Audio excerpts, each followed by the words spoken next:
രണ്ട് കാര്യങ്ങൾ മിനിസ്റ്റർ. ഒന്ന്, ഈ തീർത്ഥാടന കാലം തുടങ്ങുന്നതിന് കുറച്ച് ദിവസം മുൻപുള്ള വാർത്തകളൊന്ന് ശ്രദ്ധയിൽപ്പെടുത്താം. ഈ സ്പോട്ട് ബുക്കിങ്ങിനെ ചൊല്ലി വലിയ വിവാദങ്ങൾ മാധ്യമങ്ങൾ ഉണ്ടാക്കുന്നത് നമ്മൾ കണ്ടതാണ്. പക്ഷേ മിനിസ്റ്റർ അപ്പോഴും പറഞ്ഞു, തീർത്ഥാടന കാലം തുടങ്ങട്ടെ, നിങ്ങളൊന്ന് ക്ഷമിക്കൂ, അപ്പോൾ നിങ്ങൾക്ക് മനസ്സിലാകും എന്താണ് സംഭവിക്കാൻ പോകുന്നതെന്ന്. അതേ മാധ്യമങ്ങൾ തീർത്ഥാടന കാലം തുടങ്ങിയതിന് ശേഷം സ്പോട്ട് ബുക്കിങ്ങിനെ കുറിച്ച് ഏറ്റവും മനോഹരമായ രീതിയിൽ തിരുത്തി എഴുതുന്നത് നമ്മൾ കണ്ടു. സത്യത്തിൽ മനസ്സിലൊരു ചിരി ഉണ്ടായിരുന്നോ? തീർത്ഥാടന കാലം തുടങ്ങുമ്പോൾ നിങ്ങൾക്കൊക്കെ മനസ്സിലാകും ഞാൻ എന്താണ് ചെയ്തിരിക്കുന്നതെന്ന് മനസ്സിൽ തോന്നിയിരുന്നോ? യെസ്, അത് തന്നെ. നമ്മൾ ആദ്യഘട്ടത്തിൽ തന്നെ സ്പോട്ട് ബുക്കിംഗ് അനൗൺസ് ചെയ്താൽ വെർച്വൽ ക്യൂവിന് ബുക്കിങ്ങിന് കുറയും. അത് നമുക്ക് വിഷമം ഉണ്ടാക്കും. അപ്പോൾ വെർച്വൽ ക്യൂവിലേക്ക് നേരത്തെ വരാൻ വേണ്ടിയുള്ള ബുക്കിംഗ് നടക്കണമെങ്കിൽ നമ്മളിങ്ങനെ ആദ്യം മുതൽ സ്പോട്ട് ബുക്കിംഗ് നടക്കുമെന്ന് പറഞ്ഞുകൂടാ. അതേസമയത്ത് അന്നെല്ലാം ഞങ്ങൾ പറഞ്ഞ ഒരു വാചകം ശ്രദ്ധേയമാണ് മനു ഇപ്പോൾ സൂചിപ്പിച്ചത്. അവിടെ വരുന്ന ഒരു ഭക്തനും ദർശനം നിഷേധിക്കില്ല, ദർശനം ഇല്ലാതെ മടങ്ങേണ്ടി വരില്ല എന്ന് ആദ്യഘട്ടം മുതൽ നിയമസഭയിൽ ഞാൻ വ്യക്തമാക്കിയപ്പോഴും ബഹുമാനപ്പെട്ട മുഖ്യമന്ത്രി പറഞ്ഞപ്പോഴും അതുപോലെ ദേവസ്വം ബോർഡ് പ്രസിഡന്റ് പറഞ്ഞപ്പോഴും എല്ലാം ഒരു കാര്യം ആവർത്തിച്ചുറപ്പിച്ച് പറഞ്ഞിരുന്നു. ശബരിമലയിൽ വരുന്ന ഒരു ഭക്തനും ദർശനം നിഷേധിക്കില്ല, ദർശനം ഉറപ്പാക്കിയിരിക്കും എല്ലാവർക്കും എന്ന് പറഞ്ഞുകൊണ്ടാണ് മുന്നോട്ട് പോയത്. ആ കാര്യത്തെ സംബന്ധിച്ചോളം മീഡിയ ആദ്യഘട്ടങ്ങളിൽ തെറ്റിദ്ധരിപ്പിക്കുന്ന രൂപത്തിലുള്ള വാർത്തകളൊക്കെ കൊടുത്തെങ്കിലും പിന്നീട് അവർക്ക് കാര്യം മനസ്സിലായി ആദ്യം എന്തുകൊണ്ട് ഇങ്ങനെ പറഞ്ഞു. അപ്പോൾ അത് ഏതെങ്കിലും തരത്തിൽ മാറ്റി ഈ സ്പോട്ട് ബുക്കിംഗ് ഒഴിവാക്കാൻ വേണ്ടിയായിരുന്നില്ല, കഴിയുന്നത്ര മുൻകൂട്ടി ബുക്ക് ചെയ്ത് വരുന്ന രൂപത്തിലേക്ക് ആളുകളെ പ്രേരിപ്പിക്കുന്ന ഒരു ഘടകമാണ് വെർച്വൽ ക്യൂ 70,000 എന്നൊക്കെ നമ്മൾ പറഞ്ഞിരുന്നത്. എന്നാൽ സമയമായപ്പോൾ കൃത്യമായി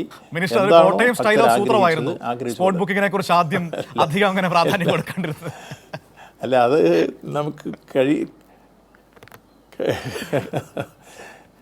അപ്പോൾ കഴിയുന്നത്ര നമുക്ക് മുൻകൂട്ടി ബുക്ക് ചെയ്യാനുള്ള ഒരു പ്രേരണ പലർക്കും അറിയാത്തതുണ്ടല്ലോ, അതുകൊണ്ട് അതിനുള്ള ഒരു പ്രചരണം കൊടുക്കുന്ന രൂപം കൂടിയായിരുന്നു ആദ്യം ഞങ്ങൾ സ്വീകരിച്ചത്. അത് അത്തരത്തിൽ ബഹുമാനപ്പെട്ട മുഖ്യമന്ത്രി അടക്കം ഞങ്ങൾ 6ഓളം മീറ്റിങ്ങിൽ 2 മീറ്റിങ്ങിൽ ബഹുമാനപ്പെട്ട മുഖ്യമന്ത്രിയും പങ്കെടുത്തു. 6ഓളം മീറ്റിങ്ങിൽ ഞങ്ങൾ മീറ്റിങ്ങുകളിൽ പങ്കെടുത്തപ്പോൾ മുഖ്യമന്ത്രിയോട് പറഞ്ഞോ, ഞാൻ ഇത്തരത്തിലൊരു സൂത്രം പ്രയോഗിക്കുന്നുണ്ട്, ഇങ്ങനെ ഒരു നമ്പർ ഞാൻ ഇറക്കുന്നുണ്ട് എന്ന് പറഞ്ഞോ? ഇല്ലില്ല, അത് മുഖ്യമന്ത്രിയായി ആലോചിച്ചാണ് എല്ലാ കാര്യങ്ങളും നടപ്പാക്കിയിട്ടുള്ളത്.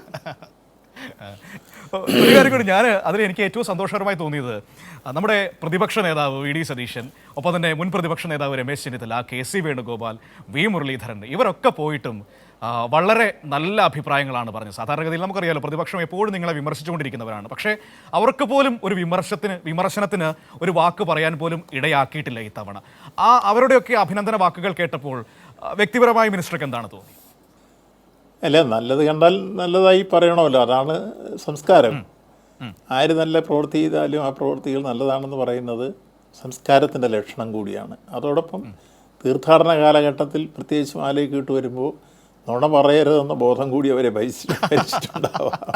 തെറ്റായ രൂപത്തിൽ വ്യാഖ്യാനിക്കരുത്, സത്യസന്ധമായി പറയണം എന്നുള്ള കാര്യം ആ ഒരു വിശ്വാസത്തിൻ്റെ രൂപം കൂടി അവരിൽ കുടികൊണ്ടിരുന്നിരിക്കാം. അതുകൊണ്ട് തന്നെ ബഹുമാനരായ പ്രതിപക്ഷ നേതാവും അതുപോലെ തന്നെ കെ മുരളീധരനും വി മുരളീധരനും എല്ലാം അവരൊക്കെ കണ്ട കാര്യങ്ങൾ വസ്തുതാപരമായി സംസാരിച്ചു എന്നുള്ളത് ഏറ്റവും സന്തോഷകരമാണ്. ഇനിയിപ്പോൾ ദിവസങ്ങൾ കഴിഞ്ഞാൽ 2 ദിവസം കഴിഞ്ഞാൽ വീണ്ടും മകരവിളക്ക് കാലം തുടങ്ങുകയാണ്. അപ്പോൾ അതിനുവേണ്ടി നമ്മൾ എങ്ങനെയാണ് തയ്യാറെടുക്കുന്നത്?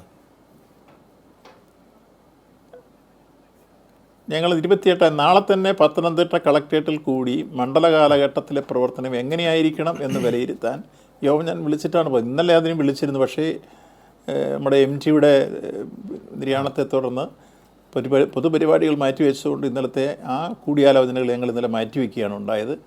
അപ്പം നാളെ ഞങ്ങൾ പത്തനംതിട്ട കളക്ട്രേറ്റിൽ കൂടി കേന്ദ്രീകരിച്ച് എങ്ങനെയാണ് മകരവിളക്ക് കാലഘട്ടത്തിൽ നമ്മുടെ പ്രവർത്തനങ്ങൾ പോകേണ്ടതെന്ന് സംബന്ധിച്ച് എല്ലാ കാര്യങ്ങളും പ്ലാൻ ചെയ്യും. അപ്പോൾ ഇനി വരുന്നത് നമുക്ക് 30-ാം തീയതി മുതൽ ജനുവരി മാസം 14 വരെയാണ്. ജനുവരി 14-നാണ് മകരവിളക്കുണ്ടാവുക. അപ്പോൾ ഈ കാലയളവിൽ ഇതുവരെ ഉണ്ടാവാത്ത രൂപത്തിലുള്ള പരാതിരഹിതമായ കാര്യങ്ങൾ പോയതുപോലെ തന്നെ ആ കാലയളവും മുന്നോട്ട് പോകാൻ അതിൽ പ്രത്യേകമായി വേണ്ടത് എന്തൊക്കെയെന്നുള്ളത്, കാരണം മണ്ഡല കാലഘട്ടത്തിൽ വ്യത്യസ്തമായ ചില സാഹചര്യങ്ങൾ മകരവിളക്കിനുണ്ടാവാം. ആ മകരവിളക്ക് കാലഘട്ടത്തിലും തീർത്ഥാടകർ എത്ര കൂടുതൽ വന്നാലും അവർക്ക് ഒരു വിഷമവും കൂടാതെ ദർശനം നടത്തി മകരവിളക്കും കണ്ടു പോകാനുള്ള സാഹചര്യം ഒരുക്കുന്ന രൂപത്തിലേക്കുള്ള എല്ലാ പ്ലാനിങ്ങും ഞങ്ങൾ നാളെ പത്തനംതിട്ട കളക്ട്രേറ്റിൽ കൂടി നടത്തും. അതിനുശേഷം മാധ്യമങ്ങളെ കണ്ട് ഈ കാര്യങ്ങൾ വിശദീകരിക്കുകയും ചെയ്യും. അതുകൊണ്ട് എല്ലാ കാര്യത്തിലും കാലേ കൂട്ടി. ഒന്ന്, ഞങ്ങൾ നേരത്തെ തന്നെ മുഴുവൻ ഇടത്താവളങ്ങളിലും നേരിട്ട് പോയി മീറ്റിങ്ങുകൾ കൂടി ഓരോ സ്ഥലത്തും പ്രത്യേകമായ സംവിധാനങ്ങൾ ജാഗ്രതാപൂർണമായി ഉണ്ടാക്കിയിരുന്നു. കേന്ദ്രീകരിച്ച മീറ്റിങ്ങുകളെല്ലാം അങ്ങനെ നടന്നിരുന്നു. അങ്ങനെ പൊതുവിൽ ഞങ്ങൾ നടത്തിയിട്ടുള്ള ഒരു നീക്കത്തിൻ്റെ ഒരു ജാഗ്രത കൂടി എല്ലാ രംഗത്തും ഉണ്ടായിട്ടുണ്ട് എന്നുള്ളത് ഈ മകരവിളക്ക് കാലഘട്ടത്തിലും അത് പൂർണ്ണതയിലേക്ക് എത്തിക്കാൻ വേണ്ടി പരിശ്രമിക്കും. ഇന്നലെ തന്നെ ഉദ്യോഗസ്ഥന്മാരെല്ലാം എത്തിയിരുന്നു. അവരോട് ഇന്നലെ മീറ്റിംഗ് നാളത്തേക്ക് തയ്യാറെടുത്ത് വരാൻ വേണ്ടി എന്തൊക്കെയാണ് മാറ്റങ്ങൾ വേണ്ടതെന്നുള്ളത് അവരുടെ അഭിപ്രായങ്ങൾ കൂടി കേട്ടത്. അപ്പം ഞങ്ങളിതൊരു ഏതെങ്കിലും ഒരാളിൻ്റെ മാത്രം ശ്രമം അല്ലെങ്കിൽ ബോർഡിൻ്റെ മാത്രം അല്ലെങ്കിൽ ഗവൺമെൻറ്റിൻ്റെ മാത്രമൊന്നുമല്ല, എല്ലാവരും ചേർന്നുള്ള ഒരു ടീം വർക്കാണ്. എല്ലാവരുടെയും അഭിപ്രായങ്ങൾ കേൾക്കും, എല്ലാ ഡിപ്പാർട്ട്മെൻറ്റിൻ്റെയും. പ്രായോഗികമായി ഈ കാര്യങ്ങൾ ചെയ്ത അനുഭവ സമ്പത്തുള്ള ഉദ്യോഗസ്ഥ പ്രമുഖർ തന്നെയായിരുന്നു ഈ പ്രാവശ്യം കൂടുതലായി ശബരിമലയിലേക്ക് നിയോഗിക്കപ്പെട്ടത് എന്നുള്ളതും ഈ പ്രാവശ്യത്തെ ഈ തീർത്ഥാടനം വിജയത്തിലെത്തിക്കാൻ സഹായിച്ച ഘടകങ്ങളാണ്. അപ്പോൾ തുടർന്നും അങ്ങനെയായിരിക്കും. ഏറ്റവും നല്ല പ്രായോഗിക ബുദ്ധിയുള്ള അനുഭവ സമ്പത്തുള്ള ഉദ്യോഗസ്ഥ പ്രമുഖർ തന്നെ എല്ലാത്തിലും നേതൃത്വപരമായ പങ്കുവഹിക്കാൻ വരും. അത് നമുക്ക് ഏറ്റവും വലിയ ഗുണകരമായ പശ്ചാത്തലം ഒരുക്കി തരികയും ചെയ്യും. അതുകൊണ്ട് മകരവിളക്കും ഈ കാര്യത്തിൽ ഏറ്റവും ഭംഗിയായി കൊണ്ടുപോകാൻ വേണ്ടിയുള്ള ശ്രമങ്ങൾ സംസ്ഥാന ഗവൺമെൻറ്റിൻ്റെ ഭാഗത്തുനിന്നും ദേവസ്വം ബോർഡിൻ്റെ ഭാഗത്തുനിന്നും ഉണ്ടാകും. അതിനുവേണ്ടിയുള്ള മീറ്റിംഗ് നാളെ നടക്കും. അത് പ്ലാൻ ചെയ്ത് മുന്നോട്ട് പോകും. മിനിസ്റ്റർ, ഒരു കാര്യം കൂടി, ഇതാ നമ്മുടെ സുഹൃത്തുക്കൾ പ്രേക്ഷകർ എല്ലാവരും മിനിസ്റ്ററോട് ഒറ്റ സ്വരത്തിൽ അവരുടെ അഭിനന്ദനങ്ങളും അഭിവാദ്യങ്ങളും അറിയിക്കുന്നുണ്ട്. അവരോടുകൂടി ഒരു മറുപടി പറഞ്ഞ് നമുക്ക് അവസാനിപ്പിക്കാം.